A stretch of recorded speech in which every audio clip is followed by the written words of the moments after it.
on the drive, goes inside the floater.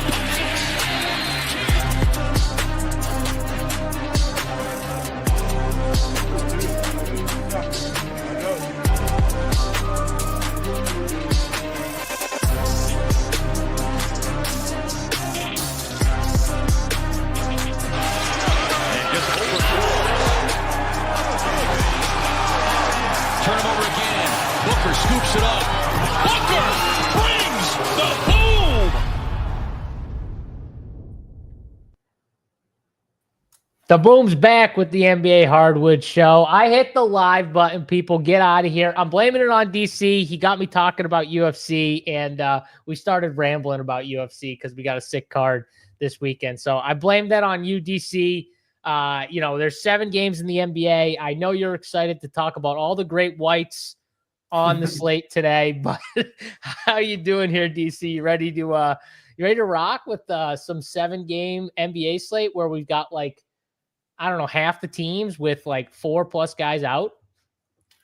I wouldn't say I'm ready yet, but I do plan to be ready, 2 hours and 5 minutes from now when we've got to submit the lineups and have the winners by now. But as you know, JSU and everybody watching this show knows, I mean, the NBA right now, it's a challenge. Honestly, just even doing these shows is kind of a unique challenge in that it's hard to really even say, you and I are both guys who like to take stands. We're not afraid to go against the grain, but it's even hard to do that this far out just because we have no idea who's going to play or not on any given team.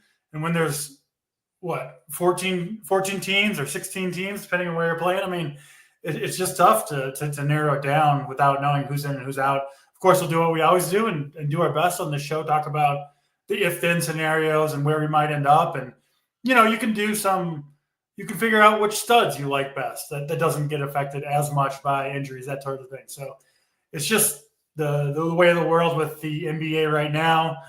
But, only a couple more weeks for me, JSU, before my personal attention shifts and the shows shift toward baseball. And listen, I'm still grinding NBA. We're still trying to pick winners. I'm trying to accumulate baseball tickets, but I'd be lying if I said I'm not looking forward to a little spring baseball here as we get into these summer months. Yeah, I get it. You're definitely going to shift focuses once baseball starts. That's your thing. That's your main thing. Not that you won't maybe play some hoops here and there, I'll but be playing, definitely got to shift. shift. I'll be relying on you guys grinding out the questionable tags. I'll be hitting up the core plays instead of creating the core plays. And Joe, who knows? We might be, bringing it back once we got baseball back and NBA. We can't do you can't have an MLB. Well, we could technically have an MLB and an NBA show at the same time, but we won't do that. So I'm not saying there will be some or there won't, but shows might shift times. That might happen. So very possible we could see an MLB start time and then an NBA start time after the MLB. Very possible. Don't quote me exactly, but we'll see what happens once we get there. And breaking boards, I mean, all I got to say is Tyrese Halliburton. Am I right? I mean, I think I was right, DC, yesterday. Tyrese, I don't know if you played yesterday, but Tyrese Halliburton went off, and he was JSU's old play of the day. So I'm gonna give myself a pat on the back and an am I right? Because I think I was right giving out Tyrese Halliburton close to 60 piece. There's a lot of good plays yesterday. I thought I had a chance to ship the 111 on DraftKings. I had 4 Bulls who were going off. I had Jared Allen, Donovan Mitchell. I had Paulo Banchero. I don't know if you watched the end of the Bulls game, but they bricked out their last 7 or 8 threes, and they all had 40 points anyway. And they all got pulled 2 or 3 minutes left in the game. So a little bit of a frustrating run out there on a team that had a chance. But hey, those are, that's the game we play. That's right. That's the game we play. I can't tell. So do I have to do 2 shots now, or are you taking shots every time? Hopefully you're the one taking shots when I say those words. Because if I'm taking shots, I mean, I'm gonna be lit. maybe 2 shots. I mean, by the third, definitely. You can just DC. I'm gonna be hammered. So not the biggest drinker in the world for myself. So yeah, 3 shots would probably get me riled up here. So I'm trying to stay away from the shots. I'm not going to find out, but I would love to know what 3 shots would feel like to me these days. I think it might feel a little different than it did a few months ago. But I think it would feel a lot different. That's a question. It's a question that's going to remain unanswered for the moment.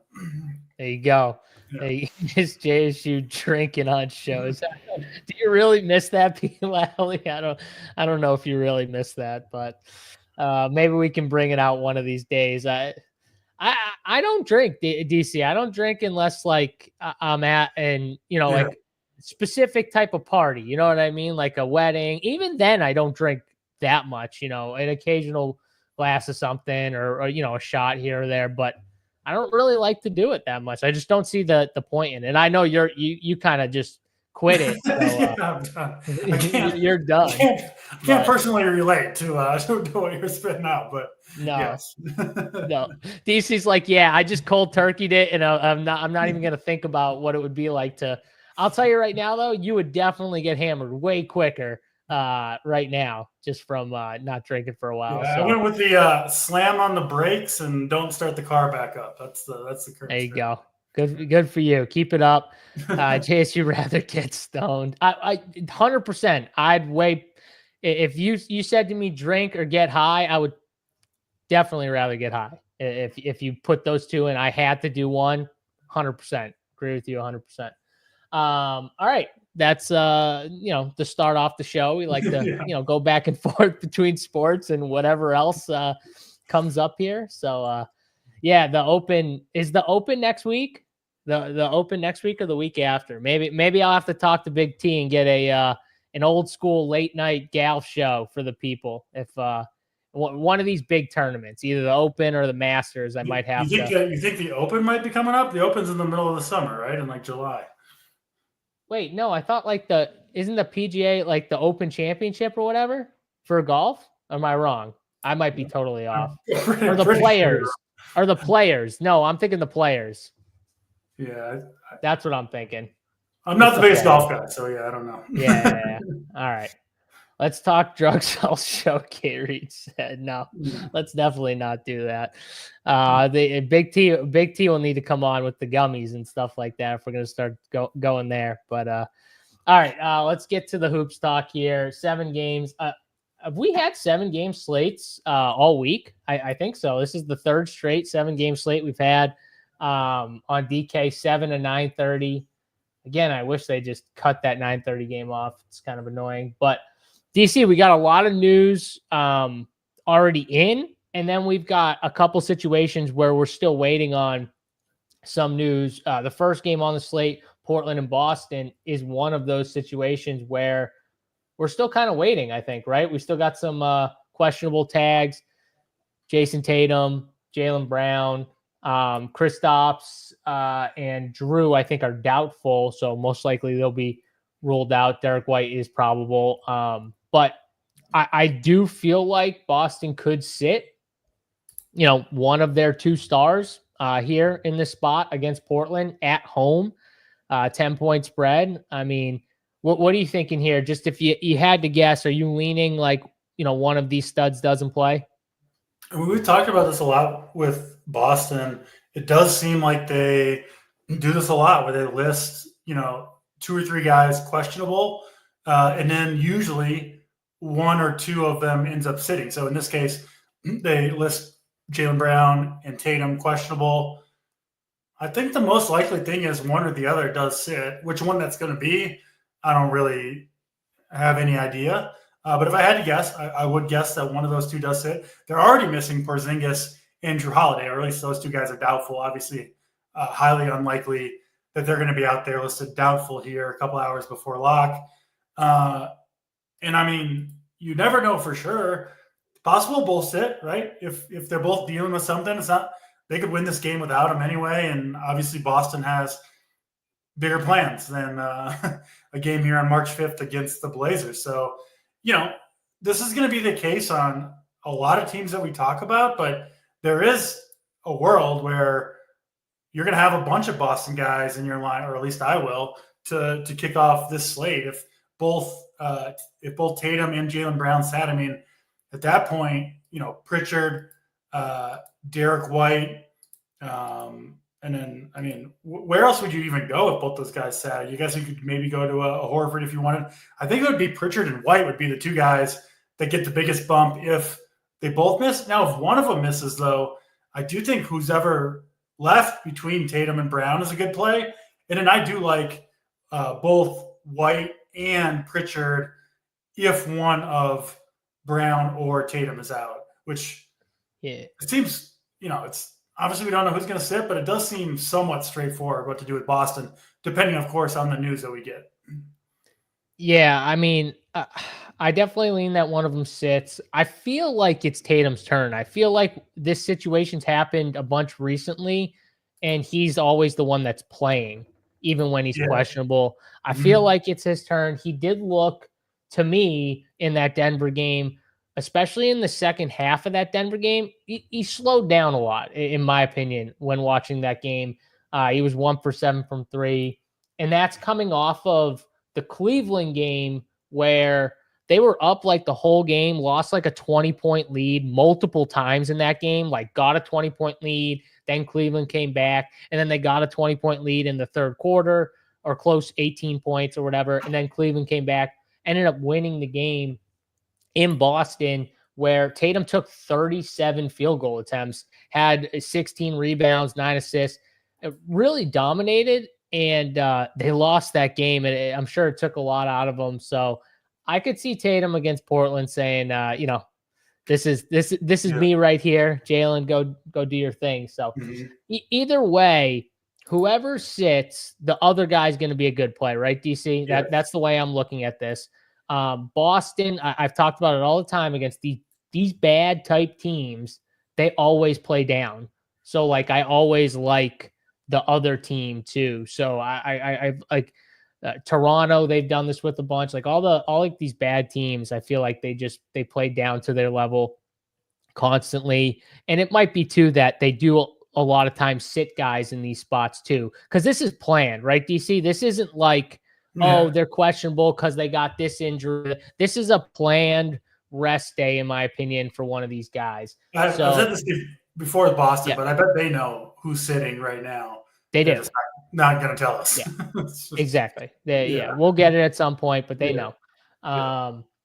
And so I'm going to like the other guy, whoever that other guy is. Now, if for whatever reason they both played, I don't think you need to play any of them, but I do think you could still play like either one of these guys, but they become not as good of plays. I do think Peyton Pritchard would be a lock, though, if one of these guys sit. You're already down Drew. You're already down Porzingis. It doesn't necessarily mean that Pritchard starts, but these are the spots where I think they let Pritchard loose.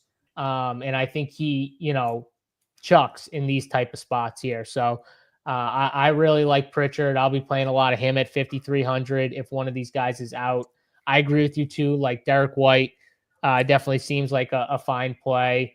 And then we get into like the Al Horfords, who I hate playing Al Horford type guys, but if they are missing, 3 starters, DC, I'll keep him in the pool. I'm not going to say I'm 100% playing him, but I do think he's in play. It's just going to depend on, where I fall, because you got a lot of other teams on this slate that have guys out. So it's not like I feel like I have to play Horford, but I will keep him in the pool. And I do think that, you could keep Sam Hauser as well at 3,800 in the pool if 3 of their 5 main starters are out. So that's the way I look at Boston.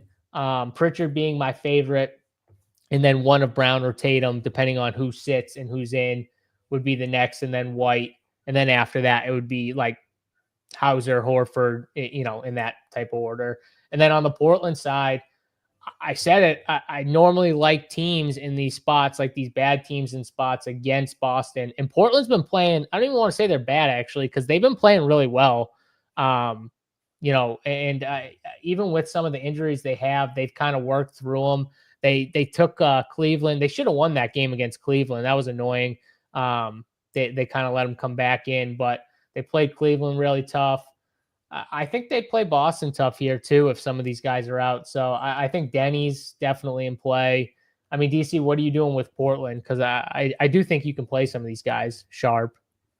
I think you can. And if we were playing a sport where teams, played all their healthy guys and stuff, then yeah. I mean, Portland, I think I guess what I'm trying to say is there's nothing wrong with these Portland plays. It's just there's some really, really good plays on this slate already. And then there's a whole bunch of news that we're waiting on that's going to open up even more good plays. And to me, the Portland guys, I mean, I just don't see anything that really stands out at the moment in terms of where I want to play. Like even, is Avdia a bad play at 6,600? No, but I don't think he is by any means a lock to go for 40, which is what you're going to need at that price point. So I'm probably off Portland here on the first game of the night, unless they get unexpected news. But I think Boston, the side that I'm more interested in personally. That's fine. Sorry, Josh, but this stays on YouTube. You can always come back, rewind, look at the stuff you missed. Yeah, if you got lives, you can go and do stuff and then come back, buddy.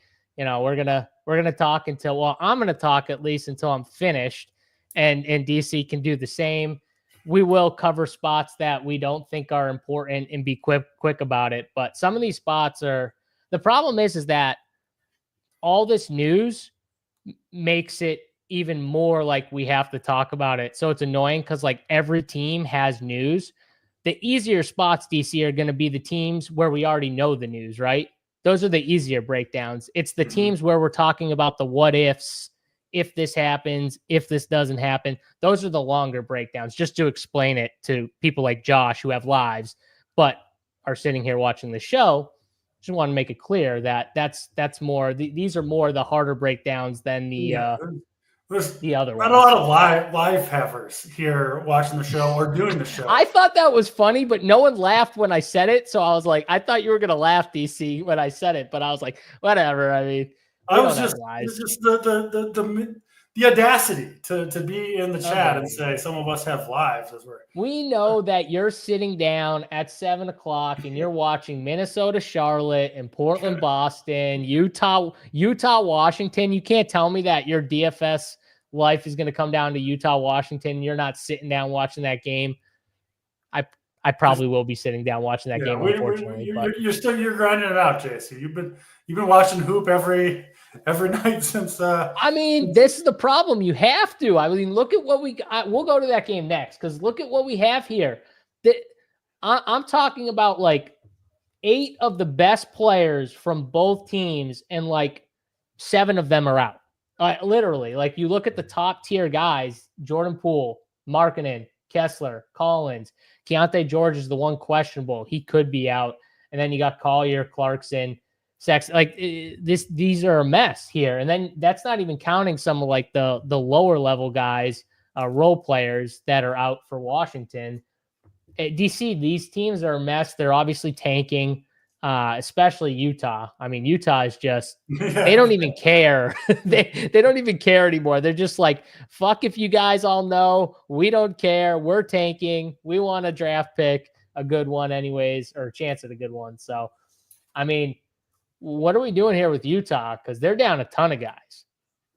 Yeah, including the 2 cover boys for this very show, Mr. Kessler and Mr. Markkanen, both gonna miss this game. I mean, so they're missing what? Kessler, Markkanen, Collins, Sexton, Clarkson.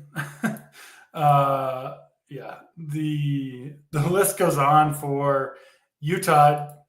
I mean, do you think Keontae George plays in this game? Do you have any hunch there, JSU? Because I don't, because he's never questionable. So the fact that he is questionable is kind of, he might actually be dealing with, he might like really be questionable, DC. You know how sometimes we talk about guys that like the team knows if they're going to play or not. I don't think he might actually be questionable. Yeah. I mean, assuming he's in and assuming he's in there, I do think he's interesting. I mean, you got to remember they're playing the Wizards, right? So like Utah sucks, but when you take everyone off their team and, Keontae George is still a good player. I think Isaiah Collier is still a good player. And they don't have anybody else to create any offense, really. So I think you got to consider both those guys. If George is out, I'm playing Collier, right, at 6,300 as the only true point guard on the roster. To me, he becomes an easy play against the Wizards. I think Filipowski is interesting. Curious what your thoughts on him at 5,500 are with all the big men out for Utah. And then Sensabaugh, I think, is the kind of the guy on the wing that I'm looking most closely at. But even with guys out, it's hard to trust the minutes with Utah. It seems like it should be easier than it is, but they find a way to spread those minutes around as best they can, no matter who's out there. So it does make me a little bit nervous. And then Washington, I know they're missing, Brogdon and Poole.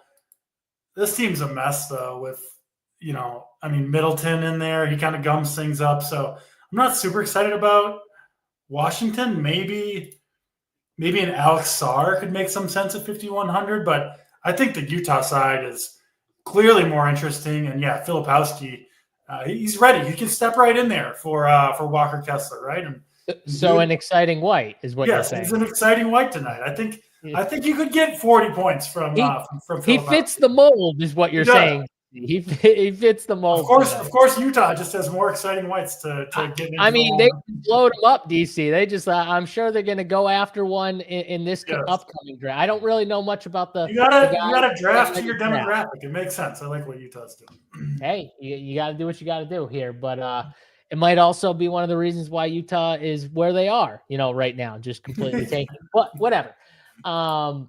The Washington side, I kind of agree with. I mean, the thing that annoys me about Sarr is they don't give him real run. He plays 25 minutes. Yeah. It's just annoying. If you guaranteed me he was going to play more than 25 minutes, I'd be like, yes, I'm in. I love Sarr at that price tag. But I think Filipowski or whatever his name is at that price tag is a better play for just a little bit more. Yeah. So I like him. I agree with you. Sensabaugh at 4,300 seems like a really good value play on the wing. They need scoring, especially if Keontae's out. So I do like him a lot as a value. And then after those two, I think you get into the Collier, Oscar Tshiebwe, whatever you say his name at 3K. I think those are the four guys from Utah that I'm going to be interested. So those four guys are what I'm looking at from Utah. I think I'd play you could play all four if you wanted to on a team. I don't think on this slate you're going to have to, but you could if you wanted to. It is a good matchup. And then on the Washington side, I think the guys I'd honestly be interested in would be either Keyshawn George or Bub Carrington. I think those are the two. They're the two young guys that they seem comfortable rolling out there 30 plus minutes DC. And I just don't, Bilal they do too, but Bilal's a little more expensive. So that's the one thing with Bilal. Just not, I agree with you. I think those guys' minutes are pretty secure. I just don't love those guys as players. They just, every time I watch the Wizards or play those guys, I come away unimpressed, and I'm trying. It's because they're super raw. They still haven't figured it all out yet. They're not ready to be consistent everyday guys. Not at all. You again, I brought up Stephen Castle yesterday. If you watch Stephen Castle day one and you watch him now, 50 games in or whatever we are, he's a completely different player. I don't think these guys are I think they're a little better. I don't think they're completely different from day one. So that comes with playing time. I think both George and Collier are just better producers than the Washington guys. I know they're a little more expensive, but I feel better about their role and kind of their talent level. So I'm leaning Utah in this game pretty much at every position across the board between the two teams. So how do you have Utah ranked? If you had to rank the guys. George is in and starts. I think he's the best. Yeah. Filipowski 2, Collier 3. And then it kind of depends on starters, right? With Sensabaugh and Juzang and Svi and all those guys. But yeah, to me, it's the guards. They just don't have any playmakers. So I think George and or Collier both good plays. Okay. Yeah, I got Filipowski, Sensabaugh, and then the guards in Shibwa after. So, Yeah. we're a little different. I'm prioritizing a little more of the values and stuff, but I get what you're saying. They need guards. They just always find a way to like spread stuff out. So because they don't want to win. that's the It's that's a the thing. problem. That's the problem. But the thing is, DC, neither does Washington. No one wants to win right now in the NBA. That's the problem. Yeah. So It's all right. like half the teams aren't trying to win, so it is what it is. Literally. I mean, Yeah. Minnesota and Charlotte. Next game up here. You got another team. Well, Minnesota obviously they're playing right now, but they're down guys. Rudy's still out. Mike Conley's taking a rest day. I would assume on the back end of a back-to-back, Randall doesn't play, but maybe he does. I don't want to. I mean, he missed. Say for sure. He missed all of February. Yeah, so over a little bit over a month. This would be his third game in 4 days, including the second of a back-to-back. And he played 30 plus minutes in those games. Played 30 and 34. I think it's more likely than not that Randall sits. Yeah. And this is another one where I'm sure Minnesota knows. They probably, I don't know if Charlotte's even looking at the other team's injury reports or if they even care, but maybe Minnesota doing a little gamesmanship. But I bet Randall sits this game is my guess. Yeah. Guy saying best play of the night is in this game. DC, you see the best play of the night in this game? Potentially. Yeah, I mean, the Wolves, if Randall sits, right? I'm kind of operating under that assumption, or at least while we talk about this game. I mean, the Wolves look really good to me. They're one of the teams. We talk about all these teams tanking, not trying to win. The Wolves are absolutely trying to win every game. It's reflected in the rotations, the tight rotations, the predictable rotations, and the minutes these guys play. You already got Conley out, you've got Gobert out, and now we think pretty good chance Randall sits. If he does, curious who our lawyer watcher thinks is the best play in this game, but I like DiVincenzo quite a bit. Edwards, of course, looks like a good play. And then I know Naz Reid is up to 7.8K, but if Randall is out, he is a huge piece of their offense with Gobert and Randall out, obviously. So I would like Reid there too. So a lot depends on Randall for me. If he's in, all these guys become way less appealing. We know what kind of player Julius Randle is, kind of a ball stopper, takes a lot of shots, kind of slows everyone down. If he's out, though, you have to like Minnesota here against Charlotte. Going to get big minutes. They're going to play well, produce. We know how bad Charlotte is. So Randall, I think maybe the biggest, well, obviously Celtics are big too, but a very, very big piece of early news. And then on the Charlotte side, with LaMelo in there, it's kind of hard to get to other players other than LaMelo himself, especially with Mark Williams and Bridges priced up. So I think the interest here lies mostly on the Minnesota side for me, JSU. Yeah, I'm with you. I don't really like Charlotte at all. I mean, Mark Williams has been decent, but he's 7,600 in 31, 34 minutes. It's annoying because I feel like this is another team where, like, LaMelo, he doesn't even have a shot to play like 38, 39 minutes in certain spots, and he's 9,600. So you need like a massive game out of him. At least Ant, like in certain situations, if they need him to, he can play 36, 38, 39 minutes. So like I would much prefer spending on Ant as opposed to those Charlotte guys just in general. And I think Naz Reid's a pretty good spend as well. So I'm with you. I lean that Julius Randle sits. I don't think that necessarily means with them having Dante, no Mike Conley. Does Terrence Shannon pick up a few more minutes? Possibly. But I think we have enough value, or we will have enough value on the slate where it's not going to make it a big deal. I think if you're MMEing, you can keep guys like that in your pool, but I don't feel the need. I think it's more spends for me here. And go from there. I do like Naz Reid though. If Randall's out, he'd be my favorite. I think he'd have a big game here. So yeah, I like that. I don't like Charlotte. Lonzo Ball is like the face of the league in the younger generation, or I mean LaMelo Ball rather. It's like the most popular player among. He's like when you were in love with Allen Iverson. I would never have guessed that, honestly. Do you think that has more to do with his game, or do you think it has more to do with like his family? Both. Yeah. Really? I mean, interesting. He's a highlights player, right? He's like, I don't know. He's a highlights player. Yeah, he's a highlights player that's constantly rolling his ankle and limping off the floor. Yeah, but nobody like the NBA is it's like a TikTok league where most people they're not watching the games. They don't have any idea. It's just about like the highlight plays and who's popular. Jake says LaMelo's my fave player. Nick Swales, are you 11 years old by chance? Because then that would make more sense.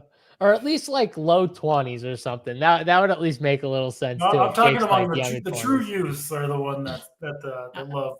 I'm gonna go over 11. I'll just throw that out there. Hopefully, yes. Hopefully. But yeah, I would have never guessed that. That's pretty wild.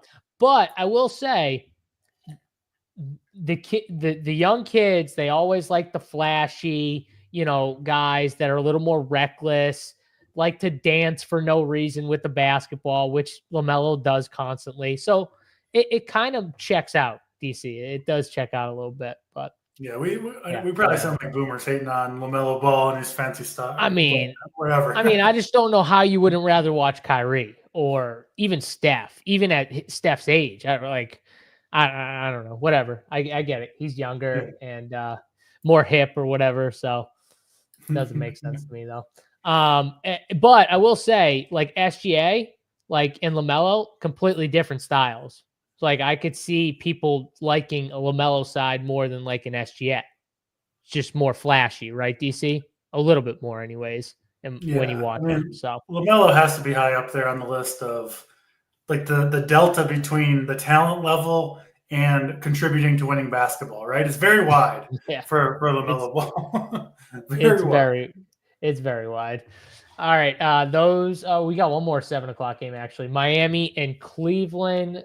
Miami side, we are waiting on one piece of news that is Tyler Hero popped up questionable with an illness. I think it was an illness, anyways.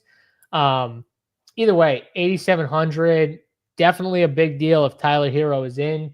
DC, Davion Mitchell is going to play in this game, which they're going to need because they need guards, especially if Hero does sit. So, Wiggins out, Ware out. We saw this team already kind of with that situation outside of Davion, obviously was out too, but he's going to be in. What are you doing if Hero's in and out? So if he's in, I probably don't feel the need to get too much Miami at that point. Hero himself is 8,700. Bam's almost 9K. And then obviously those two taking the majority of the kind of the workload for Miami.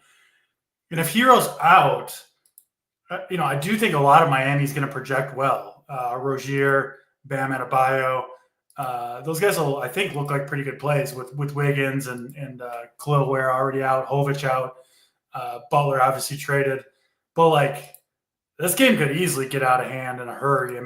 Without Tyler Hero, Miami is really, really outgunned in this game, right? In terms of kind of the talent level, they're on the road.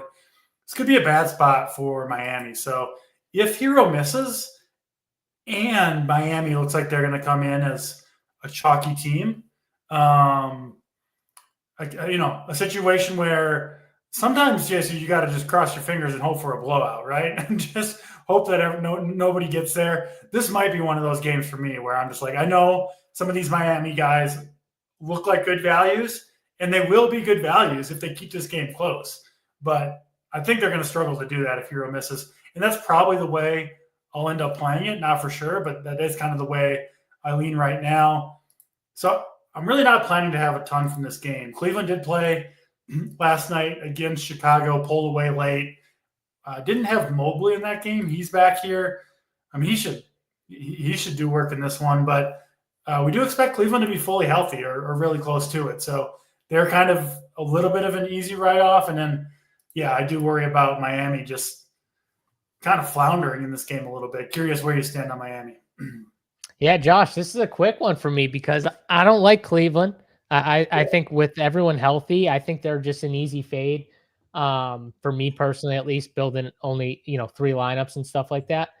And then the Miami side, I agree 100% with DC. Like without if Tyler Hero's out, I mean this team's going to be a little bit of a mess. And could you pick out a value or two that could hit? Yeah, you could, but most likely scenario is Cleveland at home probably does work if Hero's out.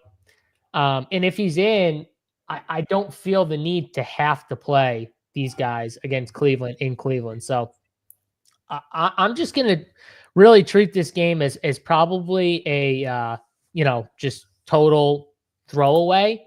And then if crazy news hits and Hero's out, and who knows, maybe like Cleveland downgrades someone or something like it maybe it makes it like a better situation. Maybe I come back to the table, but for now, I think I'm just out on this game. I think it's as easy as that. But I can't believe I don't agree with K Fallick on a lot of things. But first thing K Fallick writes in here, and I totally agree with 100% of what he's saying. I was very shocked to hear that too. So I'm sure K Fallick will come back with like I love Cleveland and Miami. It's my favorite game on the slate or something. Since I just told everyone I'm not playing from that game. Did you see LeVar Ball had like his foot amputated or something? I did. At first, when I saw it too, I didn't believe it, and then I was like, I saw a bunch of reports, and I was like, oh wait, it seems like something that would be not that's true. real. Yeah, no, I was like, oh wait, that's fucking real. That's crazy.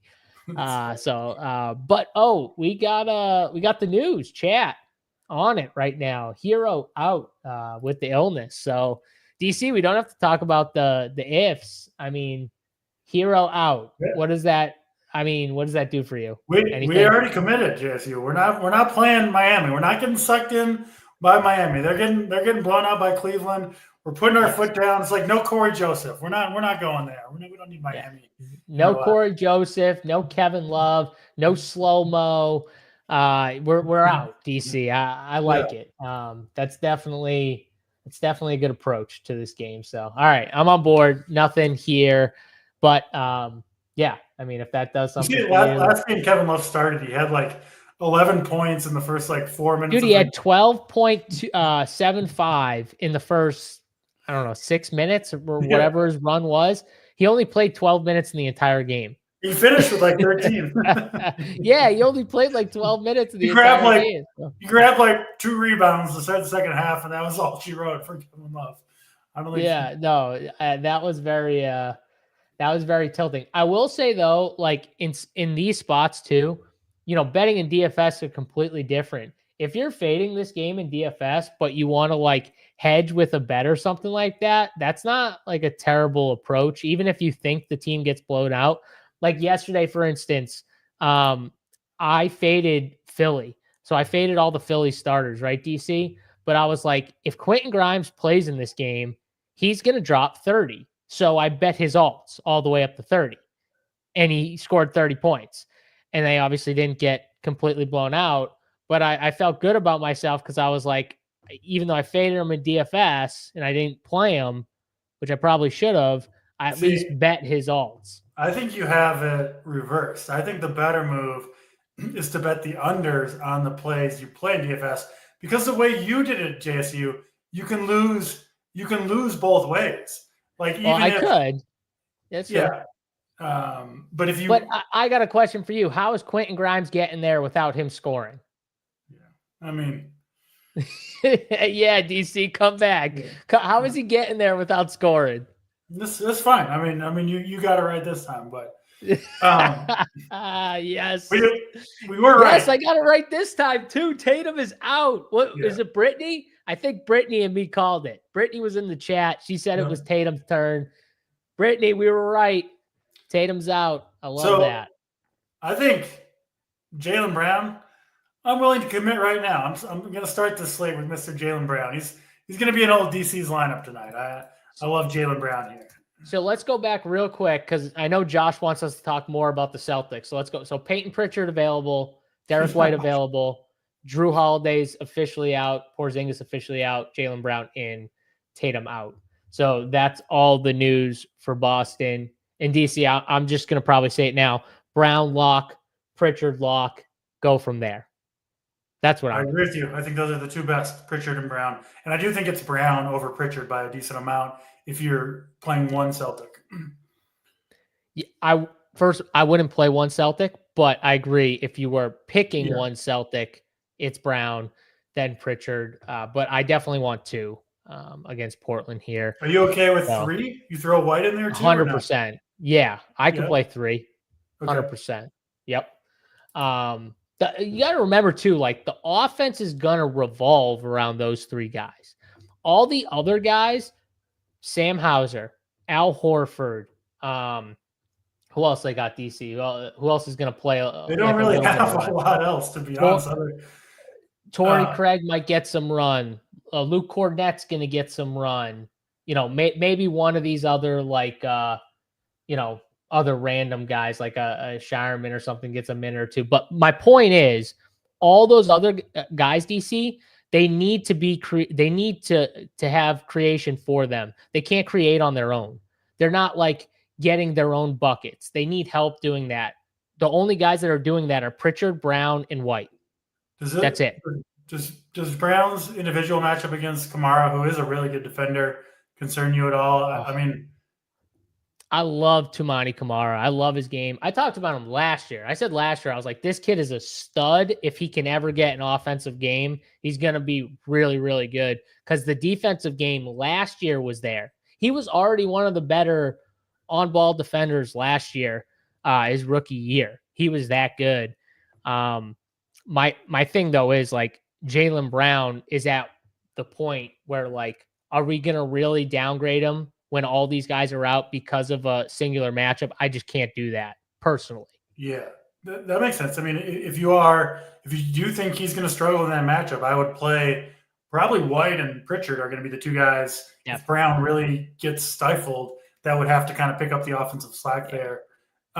If Brown gets stifled, then I would be playing like Horford, White, Pritchard. I'd be playing all those guys. Yeah. There's going to be points. They're going to score. I do have the numbers here for the Celtics this year with Porzingis, Holiday, and Tatum all off the court. Pretty good sample size for Jaylen Brown, 506 possessions. You want to guess his usage rate with Porzingis, Holiday, and Tatum off the court? Something percent. 37, which is really, really, really high. 1.52 fantasy points per minute. And this is, so I feel like Tatum doesn't sit very often, DC. So I feel like a lot of those games where he has, and it's been a Jaylen Brown game. Games, it's minutes though. Minutes with him off. Okay. Okay. Yeah. I got you. Yeah. But I was going to say anyways, like, I feel like in all of those games, Brown pretty much dominates and he just chops. Seems like it. I agree with you. Yeah. All right, that's enough there. We don't have to keep going on that game. Let's get to the 8:00 game here. Dallas and Milwaukee. I would assume. Well, I don't want to assume anything with a team like Milwaukee because I've seen Giannis probable, and then they get downgraded to out 30 minutes before the game. So I don't want to like count my chickens or whatever, DC, before they actually finish. But I assume these guys are going to play. They're all probable. The Dallas side, though, is what we're looking at. A bunch of guys out. I'm not going to pull they got a bunch of injuries, though. They're going to have like 8 or 9 guys, depending on what happens with Kai Jones, I think. I guess Caleb Martin is technically doubtful, but I'm assuming he's out. So, DC, I mean, if you think Dallas hangs, I mean, even if you don't think they hang, there's got to be some guys that are good plays because they're going to have 8, maybe 9 guys. Yeah. When you get teams that are just, I mean, Dallas, we could talk for as long as, as we need. You want to talk about how they went from being a title contending team to being like a terrible team all in the span of I can't remember like a downfall this swift and concrete, but they had Luka and Kyrie. Yeah. It's just crazy. Yeah, PJ Washington was playing good ball. Yeah, I mean, they got Derek Lively, and then they just have Gafford, and they just got nobody left. But in terms of tonight, like when you get a team like Dallas, JSU, who's won at a pretty high risk of getting blown out here, what are they, 12, 13-point underdogs? They don't have any good players left on the team. In these situations, especially just going forward as we kind of wind down the NBA season, I want to lean as much as possible on the cheaper guys on teams like Dallas, where you just don't know where the minutes are going to go because they're just so decimated. And we haven't seen the team play with this group of players because, I mean, they just have so many guys out. Obviously, Luka, Kyrie, Hardy, Exum, Anthony Davis, Washington, Lively, Gafford. It's crazy the amount of guys they're missing. So I haven't decided what I'm doing with Dallas yet. One thing I don't think you can do is ignore them. You have to look at this team given all the guys they have out. I mean, well, start at point guard. What are you doing with, that's kind of where that in the big men situation, right, is where they're really thin. Obviously, traded Luka, missing Kyrie, missing Jaden Hardy. I mean, I assume Dinwiddie starts at point guard, but I don't have a lot of faith in Dinwiddie right now to get the job done. Brandon Williams is 3K. I assume he's going to have to play here. Seems like he would play a decent amount of minutes in all scenarios, which makes him, I think, a pretty intriguing option at stone minimum, right? Part of it is you can only be so wrong at a stone minimum play, right? If he gets you 15 fantasy points, it's not the end of the world. And if he does go off, if you do get those plays right, that's where you can really, you can get a 10x if you get 30 points out of a stone minimum guy. So I think Brandon Williams is interesting. I don't think the veterans here, Dinwiddie, Thompson, Najee Marshall, those are the guys that I think I'm going to try to get away from. So I do like Brandon Williams. I like Max Christie a little bit. I think those are my two favorites, and then maybe Prosper as well. But I mean, it's really hard to say with the Mavs. Maybe you've got some great Mavericks insight for us, JSU. I don't know if I'd say great, insight. I'll just say one thing. The team has four guys, pretty much like four guards, DC, and I'll put Clay in like the guard bucket, right? So they've got Williams, Dinwiddie, Christie, Thompson, those four guys. After that, they've got Kessler, Edwards, Dwight Powell, Prosper, and Kai Jones is questionable. But those are all like four, like non-scoring. And then some of them are tweener, like not really bigs, but they're like, threes actually, but they play, a bigger position just because that's what they have to do in their role to get minutes. And that's like Prosper and Edwards, but they're not scorers. So I think DC in a close game, Dallas would have to keep three of Dinwiddie, Christie, Thompson, and Williams on the floor most of the time. And then Najee's going to play a lot of a lot of the four probably, maybe even some five in some lineups here, depending on what happens with Kai Jones. So, and yeah, Joe A said it, Powell's on a minutes limit. So you can't really play him since he's on a minutes limit. So I like the guards. I think the guards and Najee are like pretty secure in their roles. I think if you think this game blows out, I would just play Williams. I would just play Williams and maybe one of, like if Kai Jones is out, maybe like a Prosper or something like that.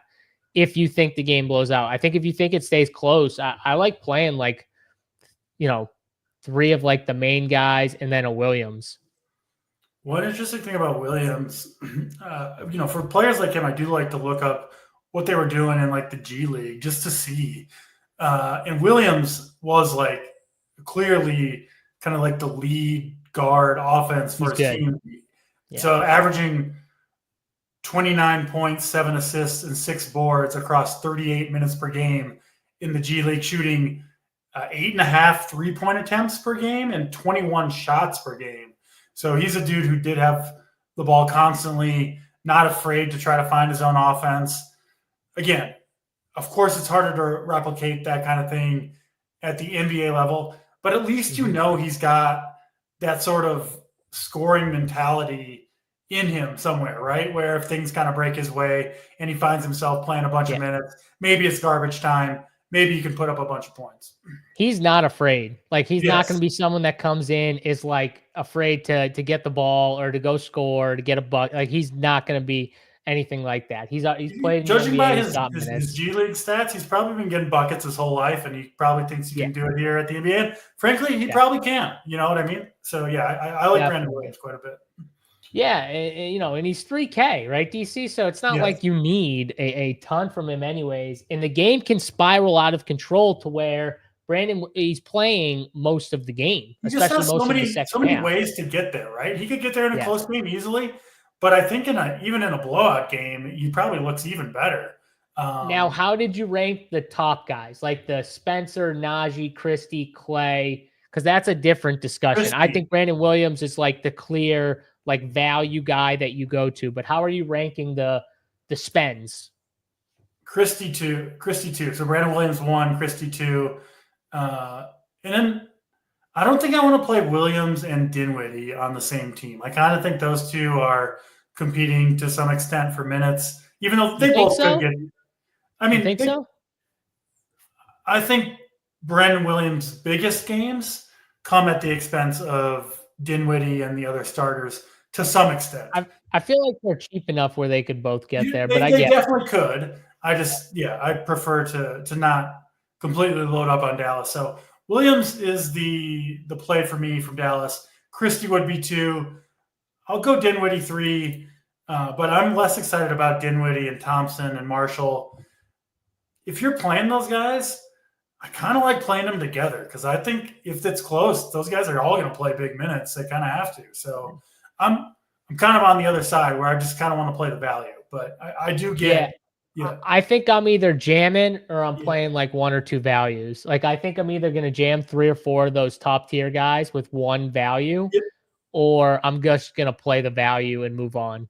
Is how I look at it. It reminded me a little bit of Chicago yesterday, where if you thought they were going to keep it close, you I think 5 Bulls got there. Trey Jones, White, Collins, THT was pretty solid, and then I think THT.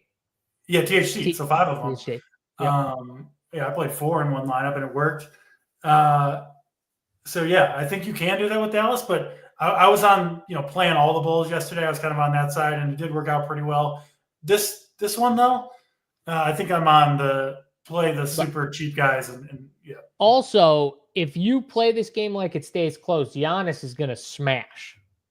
Like, Giannis is he's going to crush if this game stays like, if Giannis gets full run, DC, Giannis is getting like 65 plus. I think that's true to some extent, but I would have thought the same thing about Donovan Mitchell yesterday, who had kind of a average game against Chicago and, still got his minutes. So yeah, I think you could go that route for sure. I just think Giannis is going to take full advantage of the massive size difference that he's going to have on every single guy on the floor. Like massive, advantage from a rebounding perspective and down low. He's gonna be getting fouls left and right. He's just gonna have such an advantage. So yeah. All right. That's enough of that game. I definitely don't think it's like a simple like fade it or play it. I think you're either playing some values or you're going in on the game, but I wouldn't just full fade this game, in my opinion. All right. 2 more games left here. Sacramento and Denver. The Denver side, we're still waiting on the Jokic news. He's questionable. I think also Aaron Gordon is questionable.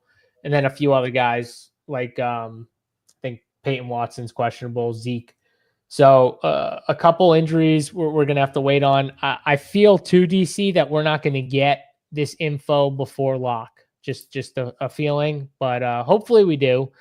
But if we don't, I mean, this news could completely, like, if these guys were all out, like if Jokic was out, Denver becomes like really, really good plays. If Jokic is in, I don't think we need to go to Denver as much. So how are you playing Denver? And then on the Sacramento side, they're also missing Sabonis and Monk. So they would, open up some value for them. Yeah, obviously the Denver side, of course, depends on Jokic, who I do think he's going to play in this game. He's at home. He missed like a series of games back, I think in January or February, but for the most part, he's out there pretty much every night. I don't think he's actually got a serious ankle injury, so I do expect him to be in there. If he's in, listen, there's plenty of value on the slate if you want to play Jokic, who, he's going up against Valanciunas, and not that it really matters who Jokic goes up against. Frankly, he goes off seemingly every night anyway, but he's an awesome play. And if you are playing him, you don't really want a ton other Denver pieces, in my opinion, just because Jokic has to do so much. But if Aaron Gordon misses, and Watson remains out, yeah, I think a Porter or a Braun, maybe a Westbrook would make some sense. But it would be mainly Jokic that I wanted. Of course, if Jokic sits, I mean, all the Denver guys are good plays, right? At that point, I think, against Sacramento in this game. So again, I do think he's going to play. I'm going to be building my lineups like he's going to be in there, and then I'll pivot if unexpected news happens and he does sit. But that's how I'm approaching it with Denver. Jokic could very well end up on my main team, depending on, kind of how all the value shakes out. Sacramento, I think, is really interesting here too. Obviously traded De'Aaron Fox, then they lost Sabonis, and now Malik Monk is going to sit. So, I mean, that's like the three main guys. Now, Sacramento they got like almost like too many riches in that scoring category, where you're going to see Levine and DeRozan, who I both think are good plays, but they're not cheap, right? So you've got DeRozan at 7,400, Levine at 7,900. Even with the guys Sacramento's missing, like, you're still going to need what? I mean, at least 40 from each of those guys to be good plays, which obviously could happen. Doesn't feel like a lock to me. I don't think they're as good of plays as like a Jaylen Brown, for instance. So I like Sacramento some, depending on how the news shakes out. DeRozan and Levine would be the spends. And then I do think pretty clearly Keon Ellis is the best value on Sacramento. I do like him quite a bit at 4,100. Played 33, 27, 27 minutes in each of the last 3 games. He's cheap. I think the minutes are secure. Matchup's pretty good. So he's the one I feel comfortable with, kind of regardless. And then, if you want to game stack this one, like a Levine, DeRozan, Joker stack, I think is pretty interesting too. Yeah. So right now, the way I'm playing this game is I'm probably going to be lower on this game. I do feel like Jokic does play. If he's out, it would change completely, because then I think a lot of these plays would be good. So it's just going to depend on what I have left from a roster construction. If I save a lineup, right, DC, maybe I save a lineup to 8 and we get the news at 7:30 or something like that, and I have time to like pivot and make changes. So I might do that with one of my 3 teams, just for fun, just in case we get news the other way. But I'm going to play it like he plays. So I'll be lower on Denver.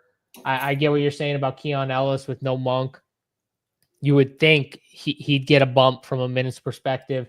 Yeah. I think if they get blown out too, or like even then, like Jake LaRavia, I think is a low-owned tournament play. If you were 150ing, I'd keep him in the pool. He can handle the ball too a little bit. They're kind of down like ball handlers. And Keon Ellis, even though he's a guard, he's not really like he's an underside, but he's not really like a real point guard. That's not really his game. So I would leave him kind of in the pool just in case. But all these other guys like Keegan Murray, I'm probably not going to go to Zach LaVine, DeRozan. The only way I'll play these guys is if Jokic is out. Because I think if Jokic is out, I think it makes it a more even game for everybody involved. So that's the only way I'd go here.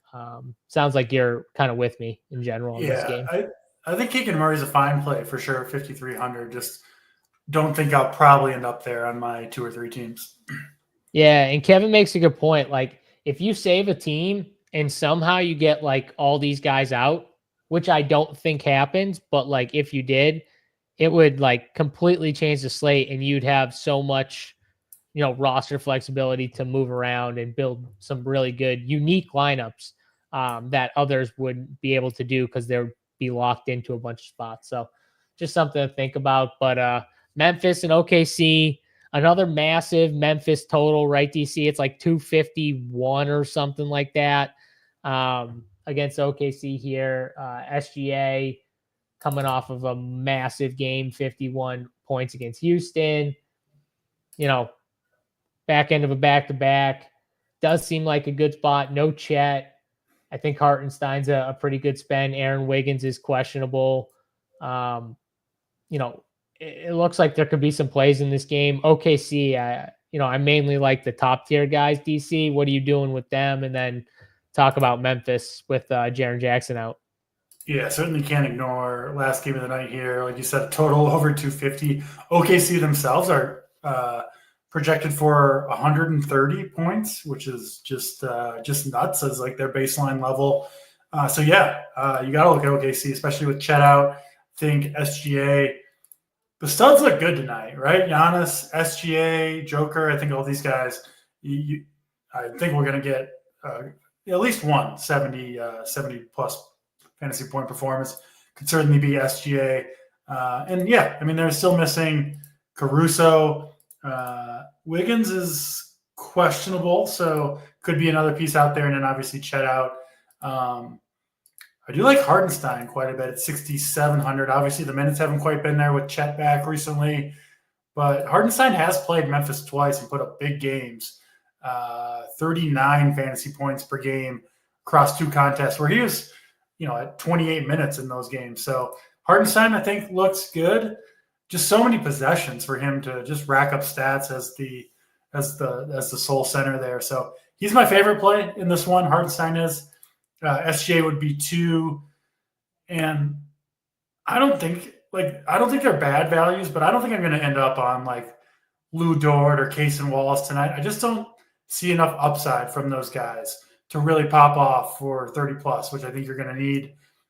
So probably sticking to more of the studs from OKC, mainly Hartenstein, SGA, and I think Jalen Williams is fine as well. And then Memphis, they're missing Jaren Jackson Jr. already, potentially missing Aldama and John Morant. This could be an amazing last game, right? Like, even if you mentioned you could do it, you could totally backload the last two games and come up probably with some pretty good teams. So, if Morant sits, Kennard, Bane, I think would be the two. And then what are you doing with the Memphis big man situation? I guess old Zach Edey coming up high in the value chart, but I almost never play him. I think you're kind of the same way. Yeah, I'm cool with him being high on the value chart and me just discarding him and moving on with my day. Yeah. So he's just one of those guys that I don't play. So I think Santi, if he's in DC, honestly, I think he's a guy that no one's going to roster because I don't think we're going to get the news. Yeah. So he's going to come in really low owned. And he at least has the upside at his price tag to put up like a monster score at low ownership. The problem is he's questionable and it's the last game on the slate. So you might not get this news for a while. So I think I'm with you on OKC. Like, I got him Hartenstein, SGA. I like both those guys. I could play both those guys. I hate playing SGA off of the 70 burger, but it feels like a really good spot, right? Like the total, just the up and pays, like SGA, you think would have another game in them. But those are the two guys that I want. It's the Memphis side that I'm more struggling with. I do feel like Ja probably plays. So if like both these guys play, I don't have to get to guys, but if Aldama's out, I think Gigi Jackson's a pretty good value on this slate. He went 3 for 11 last game, played 28 minutes, still had 24.75 fantasy points. And we've seen him in spots where he gets minutes just absolutely explode. So he does have upside. Yeah. So I think he's someone you keep in the pool and, you mix and match. You kind of hope the news falls your way and go from there. So yeah, definitely want a piece of this game. I just don't know where I'm going to land. Like Desmond Bane's, if Ja's out, I probably want some Desmond Bane, but we're not going to know that for a little bit. So, and I feel like Ja plays. So hopefully they play. And, I'm probably higher on the 2 OKC guys the most, but I wouldn't hate it if I got some of these, like if I got a Memphis stud in there, just the way sense. my lineups work. So, all right. Those are all 7 games. We'll give the plays of the day, and then we'll get out of here, get the cores up. If you guys want the content over at runpuresports.com, RPS15, still a promo code if you want 15% off. You can check out Stevie Boynton's content for college basketball. You got March Madness coming up soon. Obviously, you got the conference champion, the tournaments coming up for college basketball and all that stuff. So if you guys want that, you can check it out. You can use that code RPS15, get you 15% off. And you can use it for a week, a month, whatever you guys want. DC's got his baseball rankings. If you're in MLB Best Ball, those are up on the site. Baseball is going to be coming up in about 3 weeks, I think, right, DC? 3 weeks. Baseball's going to start. So we'll have you covered. DC's going to have, a bunch of content out for all those slates. So it should be good. It'll be good times getting all that stuff, getting baseball back in there. Hopefully getting closer to playoff basketball. That will be fun too. Love playoff basketball. So can't wait for all that stuff to happen. We deserve playoff basketball after 82 regular season.